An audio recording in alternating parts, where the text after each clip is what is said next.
ओम श्री परमात्मने नमः। द्वितीय अध्याय। इस अध्याय में शरणागत अर्जुन द्वारा अपने शोक की निवृत्ति का एकांतिक उपाय पूछे जाने पर पहले पहल भगवान ने 30वें श्लोक तक आत्म तत्व का वर्णन किया है। सांख्य योग के साधन में आत्म तत्व का श्रवण, मनन और निधिध्यासन ही मुख्य है। यद्यपि इस अध्याय में 30वें श्लोक के बाद स्वधर्म का वर्णन करके कर्मयोग स्वरूप भी समझाया गया है, परंतु उपदेश का आरंभ सांख्य योग से ही हुआ है और आत्म तत्व का वर्णन अन्य अध्यायों की अपेक्षा इसमें अधिक विस्तार पूर्वक हुआ है। इस कारण इस अध्याय का नाम सांख्य योग रखा गया है। प्रसंग। भगवान श्री कृष्ण ने अर्जुन से क्या बात कही और किस प्रकार उससे युद्ध के लिए पुनः तैयार किया, यह सब बतलाने की आवश्यकता होने पर संजय अर्जुन की स्थिति का वर्णन करते हुए दूसरे अध्याय का आरंभ करते हैं। संजय उवाच तम तथा कृपया विष्टम अश्रुपूर्ण कुलेक्षणम विषितंतमिदं वाक्यमुवाच मधुसूदनः। संजय बोले, उस प्रकार करुणा से व्याप्त और आंसुओं से पूर्ण तथा व्याकुल नेत्रों वाले शोक युक्त उस अर्जुन के प्रति भगवान मधुसूदन ने यह वचन कहा। Sanjay said, Shri Krishna then addressed the following words to Arjun, who was, as mentioned before, overwhelmed with pity, whose eyes were filled with tears and agitated, and who was full of sorrow. Shri भगवान उवाच कुतस्त्वा कश्मलमिदं विषमे समुपस्थितम् अनार्यजुष्टमं स्वर्गं कीर्तिकर्म अर्जुनम। श्री भगवान बोले, हे अर्जुन, तुझे इस असमय में यह मोह किस हेतु से प्राप्त हुआ, क्योंकि न तो यह श्रेष्ठ पुरुषों द्वारा आचरित है, न स्वर्ग को देने वाला है और न कीर्ति को करने वाला ही है। श्री भगवान said, Arjun, how has this infatuation overtaken you at this odd hour? It is shunned by noble souls, neither will it bring heaven nor fame to you. Klebyam masma gamah parth, ne tatvayupapadyate, shudram hridaya दौर्बल्यम त्यक्तवोत्तिष्ठ परंतप। इसलिए हे अर्जुन, नपुंसकता को मत प्राप्त हो, तुझ में यह उचित नहीं जान पड़ती। हे परंतप, हृदय की तुच्छ दुर्बलता को त्याग कर युद्ध के लिए खड़ा हो जा। Yield not to unmanliness, Arjun. Ill does it become you. Shaking off this paltry faint-heartedness, stand up, O scorcher of enemies. प्रसंग। भगवान के इस प्रकार कहने पर गुरुजनों के साथ किए जाने वाले युद्ध को अनुचित सिद्ध करते हुए 2 श्लोकों में अर्जुन अपना निश्चय प्रकट करते हैं। अर्जुन उवाच कथम भीष्म महम संख्ये द्रोणम च मधुसूदन ईशुभिः प्रतियोत्स्यामि पूजारहा वरिसूदन। अर्जुन बोले, हे मधुसूदन, मैं रणभूमि में किस प्रकार बाणों से भीष्म पितामह और द्रोणाचार्य के विरुद्ध लड़ूंगा, क्योंकि हे अरिसूदन, वे दोनों ही पूजनीय हैं। Arjun said, How Krishna shall I fight Bhishma and Drona with arrows on the battlefield? They are worthy of deepest reverence, O destroyer of foes. गुरुन् हत्वा हि महानुभावान् श्रेयो भोक्तुं भक्ष्यमपीह लोके हत्वार्थ कामांस्तु गुरु निहेव भुंज्य भोगान रुधिर प्रदिग्धान। इसलिए हे इन महानुभाव और गुरुजनों को न मारकर मैं इस लोक में भिक्षा का अन्न भी खाना कल्याणकारक समझता हूँ, क्योंकि गुरुजनों को मारकर भी इस लोक में रुधिर से सने हुए अर्थ और कामरूप भोगों को ही तो भोगूंगा।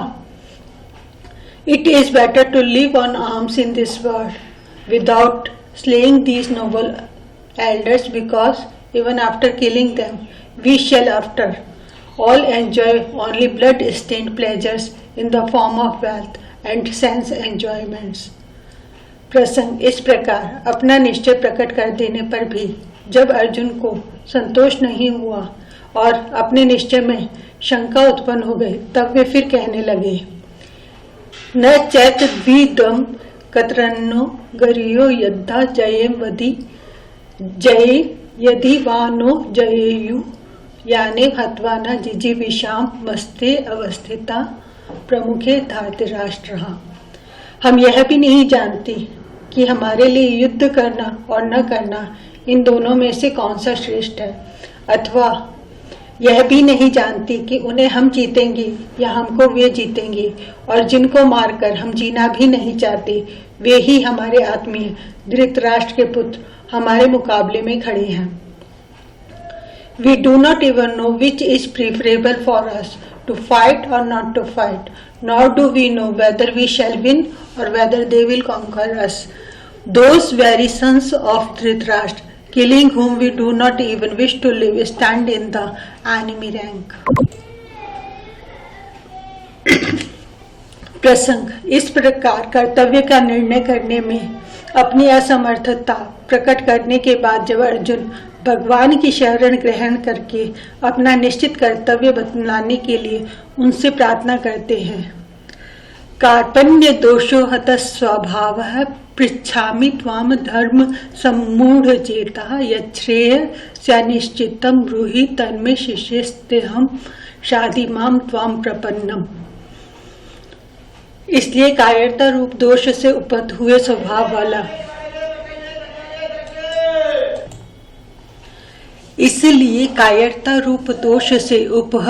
स्वभाव वाला तथा धर्म के विषय में मोहित चित्त हुआ मैं आपसे पूछता हूँ कि जो साधन निश्चित कल्याण कारक हो वह मेरे लिए कहिए, क्योंकि मैं आपका शिष्य हूँ, इसलिए आपके शरण हुए मुझको शिक्षा दीजिए। With my very being tainted by the vice of faint-heartedness and my mind puzzled with regard in duty, I am asking you, tell me that which is decidedly good. I am your disciple. Pray instruct me, who have put myself into your hands.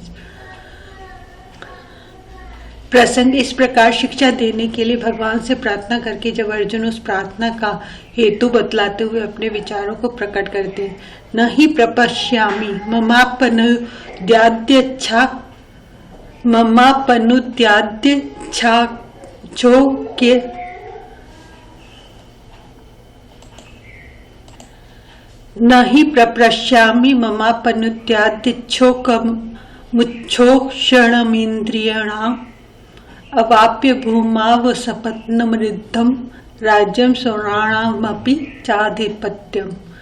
क्योंकि भूमि में निष्कंटक धन धान्य संपन्न राज्य को और देवताओं के स्वामी पने को प्राप्त होकर भी मैं उस उपाय को नहीं देखता हूँ जो मेरी इंद्रियों के सुखाने वाले शोक को दूर कर सके।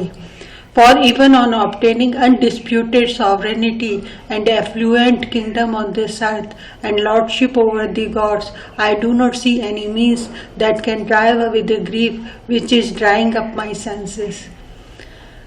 प्रसंग। इसके बाद अर्जुन ने क्या किया यह बतलाया जाता है। संजय उवाच एव मुक्त्वा ऋषिकेश गुडाकेश परन्तप न योतस्येति गोविंद मुक्त्वा तूष्णीम बभूवः। संजय बोले, हे राजन, निद्रा को जीतने वाले अर्जुन अंतर्यामी श्री कृष्ण महाराज के प्रति इस प्रकार कहकर फिर श्री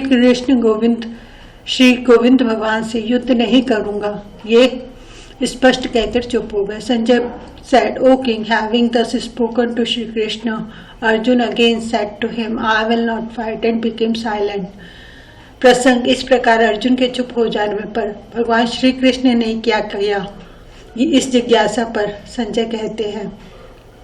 तुम उवाच ऋषिकेश प्रहसन्नीव भारत सेनयोरुभयोर्मध्ये विषदन्तमिदं वचः। हे भरतवंशी धृतराष्ट्र, अंतर्यामी श्री कृष्ण महाराज, दोनों सेनाओं के बीच में शोक करते हुए उस अर्जुन को हंसते हुए से यह वचन बोले।